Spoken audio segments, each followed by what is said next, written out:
अब ऐसा महसूस हो रहा है कि इंतखाबात में इल्तवा यकीनी हो चुका है और मजीद कुछ वक्त दरकार होगा इन सारे इंतजामात के लिए। नई मरदमशुमारी के तहत इंतखाबात कब होते हैं, इस पर भी बात करेंगे। और तोशा खाना केस के बाद चेयरमैन तहरीक इंसाफ की जो गिरफ्तारी हुई है, अब सिराजुल हक साहब ने जो मुतालबा किया है वो कितना इंपॉर्टेंट है कि बाकी सब के जो तहाइफ हैं उनको भी चेक किया जाए और उनसे मुतालिक भी रिकॉर्ड तलब किया जाए और उस पर भी तहकीकात की जाए। इस पर भी बात करते हैं। नज़ीर लगारी साहब सीनियर तंज़ियाकार हमारे साथ मौजूद हैं। लगारी साहब, बहुत शुक्रिया ट्रांसमिशन के लिए, आपने वक्त निकाला। सबसे पहले तो एक ट्वीट भी ज़ेरे गर्दिश है इस वक्त एतजाज़ हसन साहब का, और वो कह रहे हैं कि ये गिरफ्तारी जब फैसला आगे चैलेंज होगा तो ये ख़त्म हो जाएगा। तो अभी तो दो जगहों पर, दो हायर कोर्ट्स में चैलेंज करने का चांस है पीटीआई चेयरमैन के पास। क्या आप समझते हैं कितने दिन तक ये गिरफ्तार रह सकेंगे? नहीं, सज़ा हो गई है, गिरफ्तार रह सकेंगे तो सज़ा होने के बाद लोग गिरफ्तार होते हैं ना।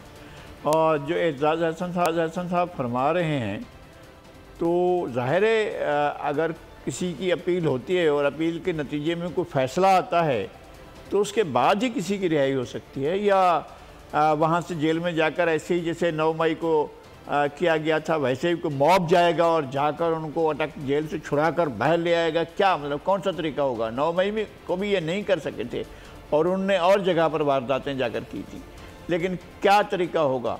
और ये कि ये कैसे होता है कि अपील के लिए एक की जगह दो फोरम इस्तेमाल करें? कहीं ऐसा होता है दुनिया के अंदर कि आप जो है एक अपील किसी भी मामले पर, किसी भी केस में अपील हो, ये इस्लामाबाद की सेशन कोर्ट के प्रेमिसेस में जज साहब ने सज़ा सुनाई है, तो इस्लामाबाद की प्रेमिसेस की ही जो सुपीरियर जुडिशरी है वो इस्लामाबाद हाई कोर्ट है।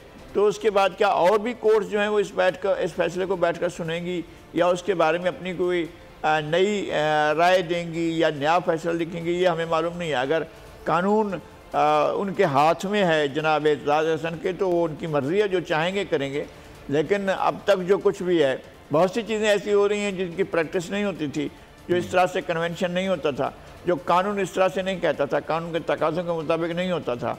और इनके लिए तो एक दिन में 6-6, 8-8 मुकदमात में उनको बेल दी गई, और बल्कि ये कि मुस्तकबिल में जो मुकदमा बनेगा उस पर भी बेल है, जाएं ऐश करें।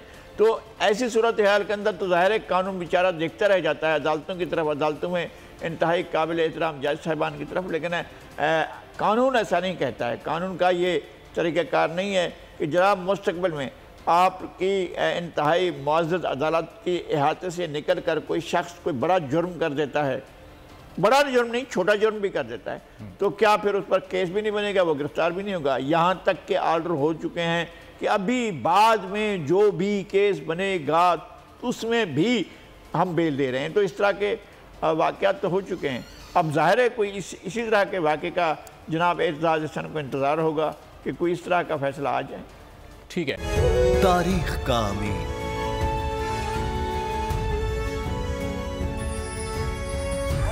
आजादी की अलामत,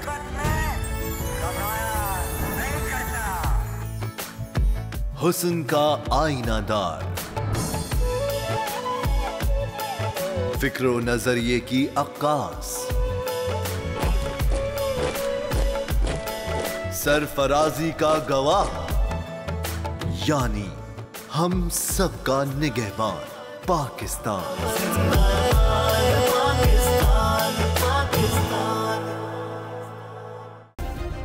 सब्सक्राइब करें और बेल दबाएं ताकि कोई खबर रह न जाए।